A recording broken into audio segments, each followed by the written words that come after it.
Madeline. Hey, everybody. Happy Thursday. I'm super excited to get to spend some time with all of you talking about open houses. We are in the season of creating buyer leads and converting them from open houses. So really excited to spend the next 30 minutes with you.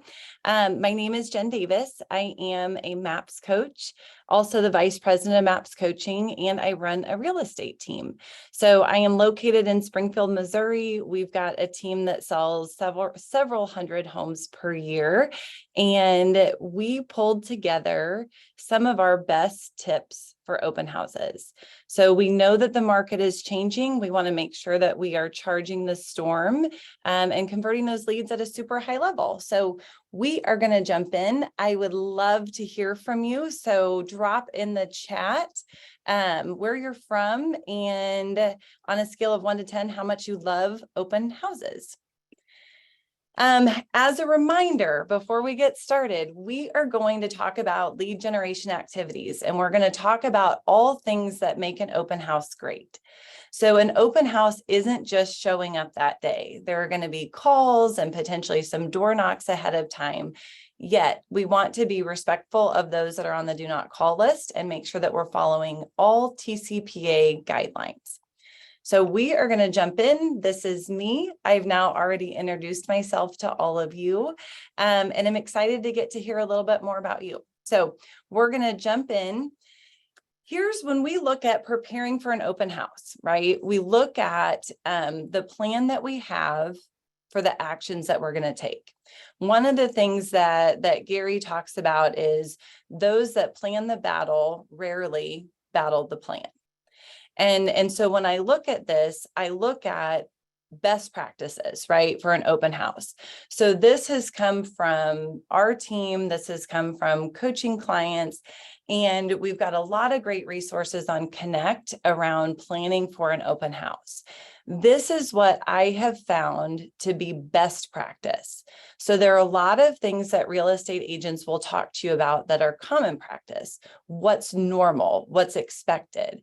The thing that we want to talk about at MAPS coaching is what sets you apart. What's going to set you apart? Why would somebody use your services to list their home or help them purchase their next house?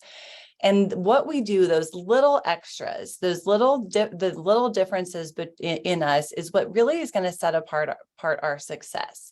So when I look at an open house plan, this is kind of what we would say our best practices. So on a Monday, we want to identify our property. Why on Monday? Because we're going to have all week to do activities around it.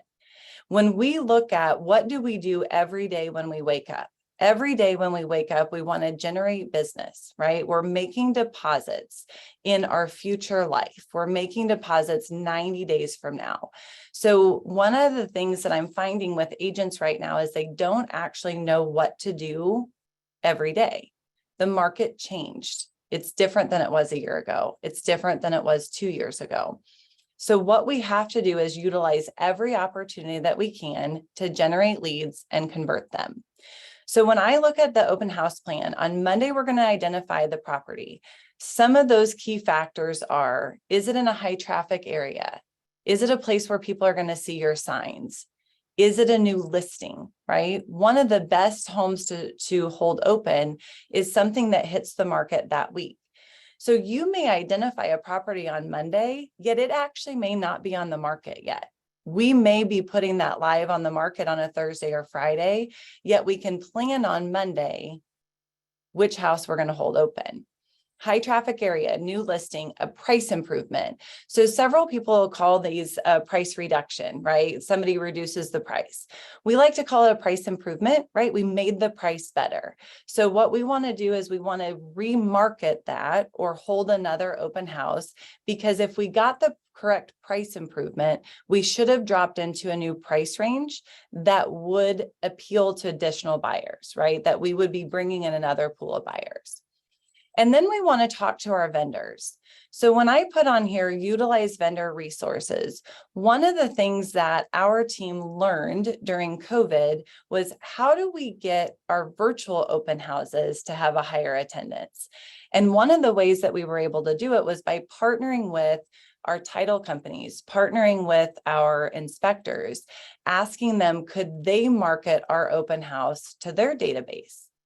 Right? Would we be able to either send an email to their database? If we crafted the email, would they send it to theirs? Would they share anything that we post for marketing purposes on their social media pages?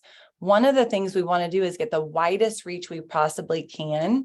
And so many of you are seasoned agents that have great databases, yet many of you are also brand new agents, and you may not have the number of people in your database to market it to. Partner with a lender, partner with somebody that is in title, partner with a home inspector, and ask them to help you market it to their database. So Monday, we've got the property lined out. We know what we're going to do. We've reached out to our vendors, and we're looking ahead to the rest of the week. So just because the next day on this is Thursday doesn't mean nothing happens Tuesday or Wednesday. So what we're going to do Tuesday or Wednesday is we're going to prepare for Thursday. Thursday is the day that we're going to call the neighborhood to invite them to the open house. So when I look at calling a neighborhood, it is TCPA friendly. I'm checking the do not call list, yet I am going to call and invite our neighbors to the open house.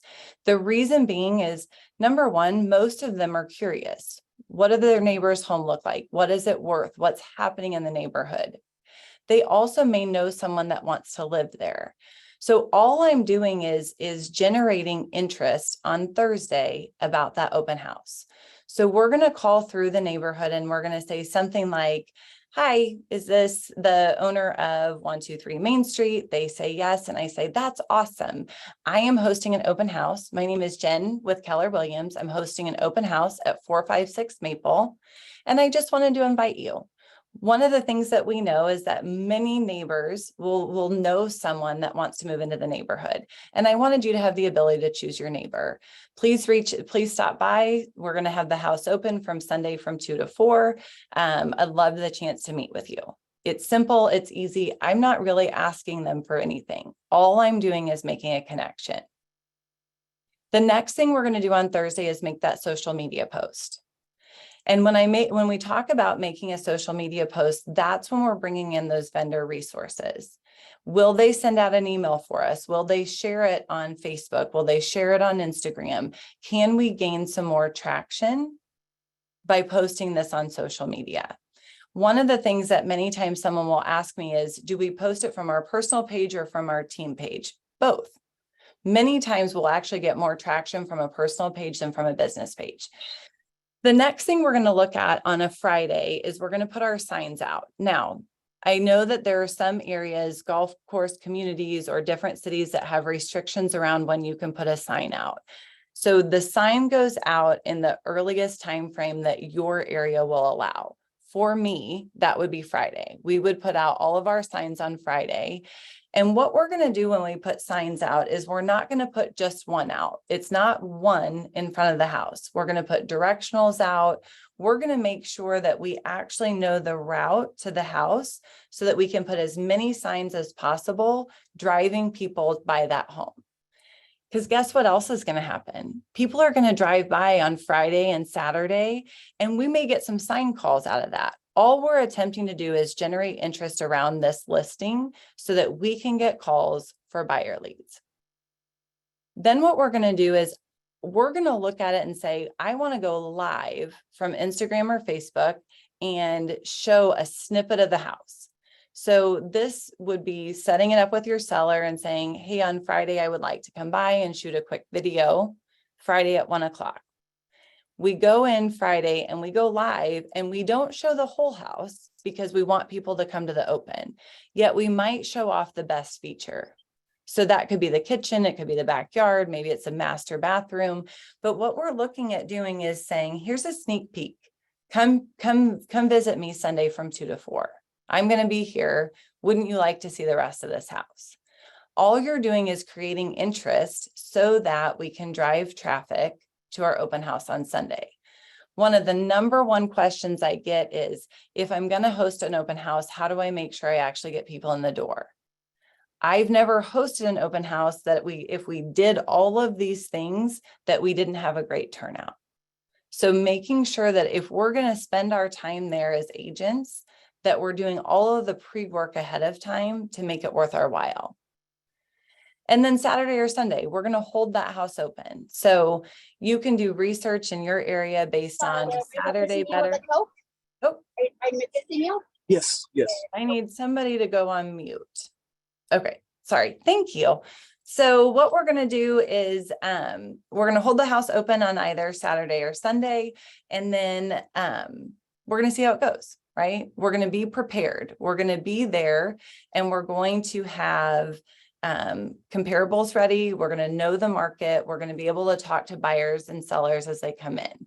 And we'll get into that a little bit in the minute of actually hosting the open house. Yet I want you to see the whole plan. So on Monday, what's going to happen? One of two things happened over the weekend. The listing sold and the open house was successful, or it didn't, right? Those are our two only outcomes. Either way, we're going to recall the same neighborhood on Monday.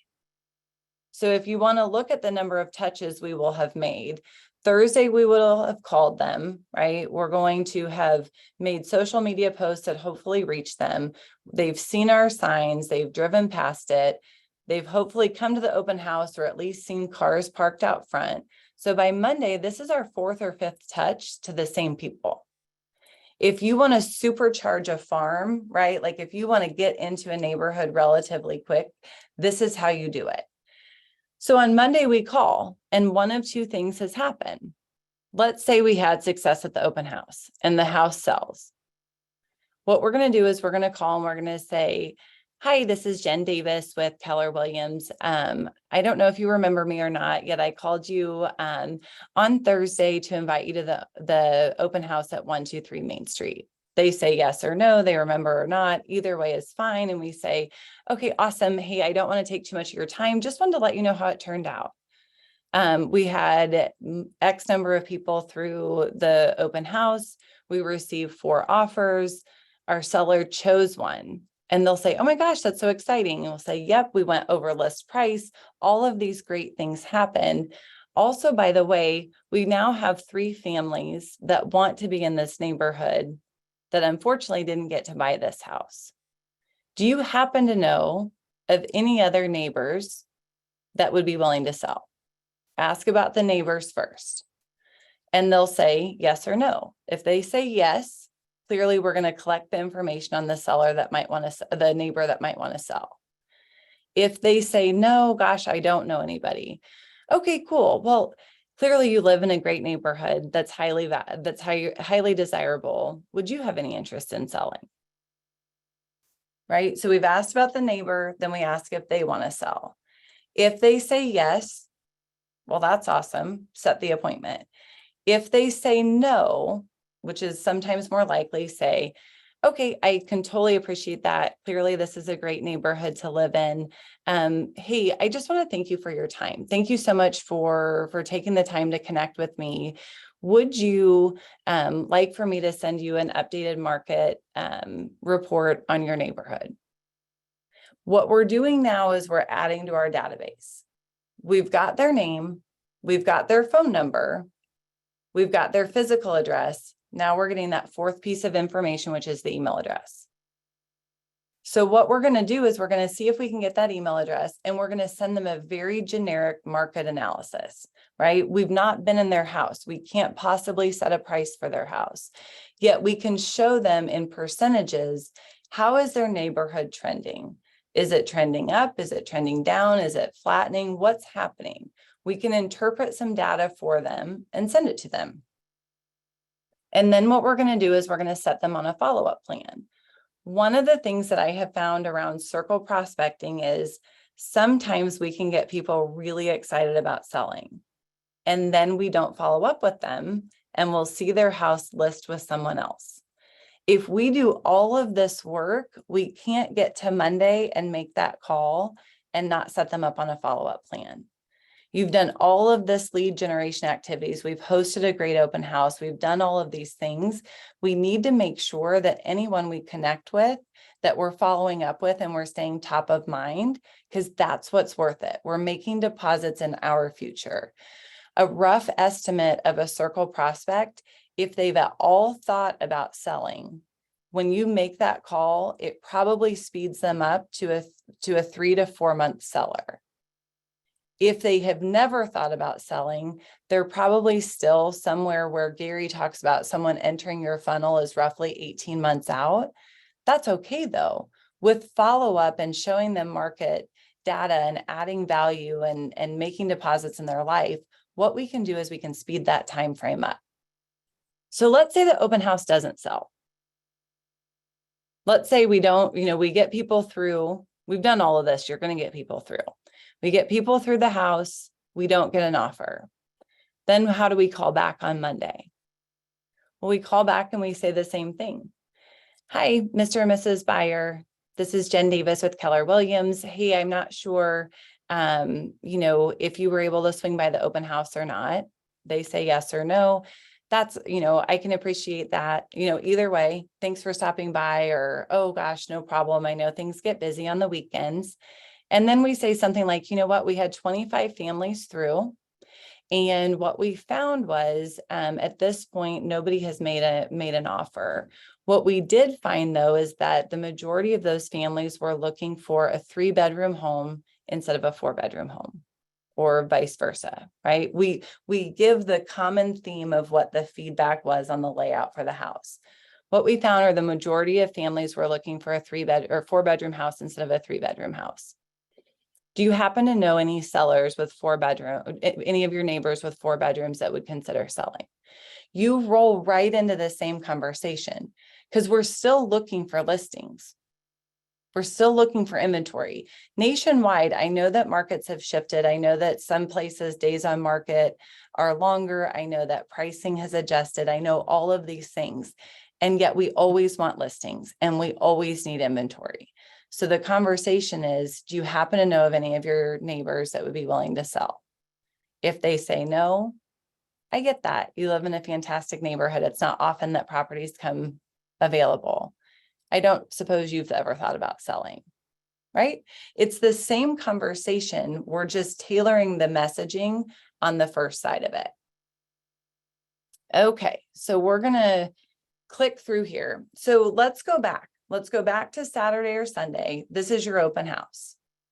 So we're there. We've spent all of this time getting ready for the open house. What next?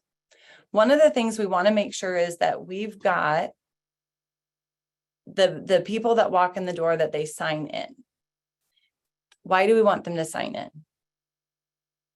We want their information, right? We want to capture their information. We want to be able to connect with them. We want to add them to our database. And so it's typically, people get nervous, agents get nervous about asking for the information.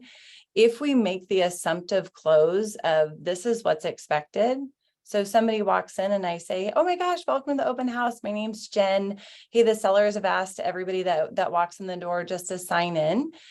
Here's that information. Please go ahead and write down, your name, phone number, and email address. And we just roll with it. Very rarely do people push back unless you ask. If I ask and I say, hi, this is Jen with Keller Williams. Welcome to the open house. Hey, would you mind signing in with your email and phone number and all of these things? They're likely to say no. When I go into it of, hey, please sign in, this is something that the sellers have requested, there's very little pushback. We want to make sure that we've scheduled everything in advance, that we've done that we absolutely could to market it effectively. What we're bringing with us to the open house, though, we're bringing neighborhood data. What other homes are on the market? What other homes have sold? What other homes are under contract? Can we say average days on market? Do we know how long to expect this property to last? The reason we want to know all of that is because I want to plan time after the open house for other appointments. So if somebody comes in and this property doesn't work for them, this property has 3 bedrooms, yet they want 4 bedrooms. If I know that there's another property down the street that has 4 bedrooms, wouldn't it be wise of me to say, hey, there's this other house. I know, it's just around the corner. Would you have time today? I'll be done with the open house at 4. Do you want to meet me over there at 4:30? and I can show you that property. What I'm attempting to do is move forward with that buyer. I want to offer them value. I want to know about, right? I want to know about the market so I can book it. Or I may say something like, you know what, there are no other properties available in this neighborhood. Have you thought about working with a buyer agent? And they say, oh gosh, I'm not sure, or no, I'm really just looking. I will say something like, I totally get that. Yet what I have found is that most buyers are a little bit nervous about what happens next. And one of the things that we do really well is that we offer a free, no obligation strategy session. And we can spend 30 minutes together strategizing on how to find you the best house at the best price in the time frame that really works for you. Would you be able to meet this afternoon around 4:30 so that we can just go through really what's going on in the market and I can answer any questions that you have? I'm looking to set the next appointment. And then we want to consider every guest as a current or future client. It's okay if a neighbor walks through. I want to know, are they a neighbor? Have they considered selling? Have they considered buying? Can I get their information? Can I capture it? If it's someone that is also considering selling, Mr. and Mrs. Seller, I would love the opportunity to talk to you about what your home is worth and what I think a great marketing plan would be. I'm already in the neighborhood.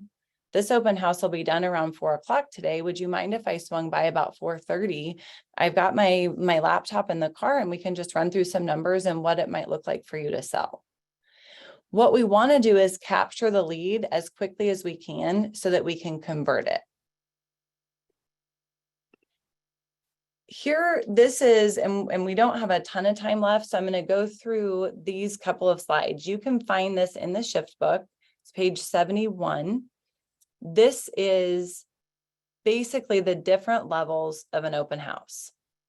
And it goes from simply placing a sign in the yard to all of the other activities that we've talked about. Yet one of the things that I want to point out to you is that Gary often says, if you're not going to go a level 5 or above, you may as well not host the open house. So when we look at, if we go back and we say, just putting a sign in the yard isn't enough. Putting a sign in the yard and adding balloons isn't enough. Adding those directionals isn't enough. We've got to get to the point where we're inviting 100 people minimum. And that can be a combination of through social media, email campaigns, and then those calls. Yet that's when we know that open houses are effective. So it's simple, it's not easy. This is one of those things where as much time as you put into it is how effective it will be. The other thing is being really consistent about open houses. If this is a lead generation lever that you want to nail, making sure, what's your goal? How many do you want to host per month? Is it 1 a week? Is it 2 a week? There are agents that I know that they only do open houses and their goal is to host 8 open houses a week. They built a whole business off of it. They closed 200 to 300 units per year only doing open houses. That's where their leads come from. So it really is what you'll make of it. It's a cost-effective way to generate a lot of leads and close a lot of properties. So I want to make sure that we finish strong. We've hosted the open house. We've got this plan. We've made our calls. We're going to call them back on Monday. We want to set that appointment. So one of the things that Gary Keller says in Shift is, as important as lead generating activities are, if you can't get the name, number, and ultimately an appointment, what have you really accomplished? So one of the things I want you to really look at, if you're hosting an open house this weekend, what's your intention behind it?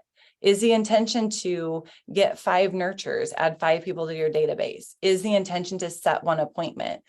Understanding that with that intention, we typically get better results because we'll have the conversations. We'll be clear in what our goal is at the end of the open house, so we're more likely to do those activities.